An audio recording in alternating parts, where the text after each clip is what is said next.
మీరు మామూలు మనుషులు కాదు స్వామి. టోపీలు పెట్టుకుని ఉద్యోగాలు వస్తాయన్నారు, అలాగే జరిగింది.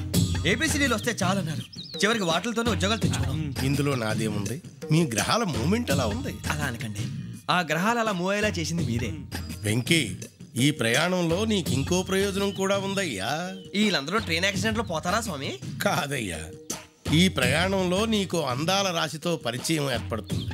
ఆ పరిచయం ప్రణయంగా మారి వివాహానికి దారితీస్తుంది. స్వామి, మాకు పొజిషన్ లేదని ఊళ్ళో లేడీస్ అందరూ చాలా చీప్ గా చూస్తున్నారు. ఎలారా బాబు అనుకున్నాను, చల్లటి వార్త చెప్పారు. మరి మాకు నీకింకా కొంతకాలం బ్రహ్మచర్యం తప్పదు. వీళ్ళకి ఇప్పుడు అప్పుడే తొందరగా ఉందిలేండి. మేము బయలుదేరుతాం స్వామి, మిక్సెల్ టచ్ లో ఉంటాం. శుభం.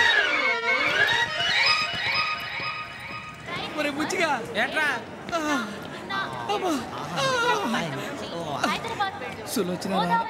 మొత్తం అమ్మాయిలే, ఇది ఎక్కుదాం. ఎందుకైనా మంచిది ఫోన్ ఇరా. అవుట్ గోయింగ్ చేద్దానట్రా మా నాన్న. హలో, ఇప్పుడు మేము స్టేషన్కి వచ్చామండి. ఏ బోగి ఎక్కితే బాగుంటుందో మిమ్మల్ని మాట్లాడుదామని. ఈరోజు బుధవారం పంచమి, అంటే మకరం నుంచి గురుడు సింహానికి జంప్ అవుతున్నాడు. ఏదైనా ఆడ్ నెంబర్ బోగిలో కూర్చోండి. ఆడ నంబరా? నంబర్లో ఆడ బాగా ఉంటాయి గురూజీ.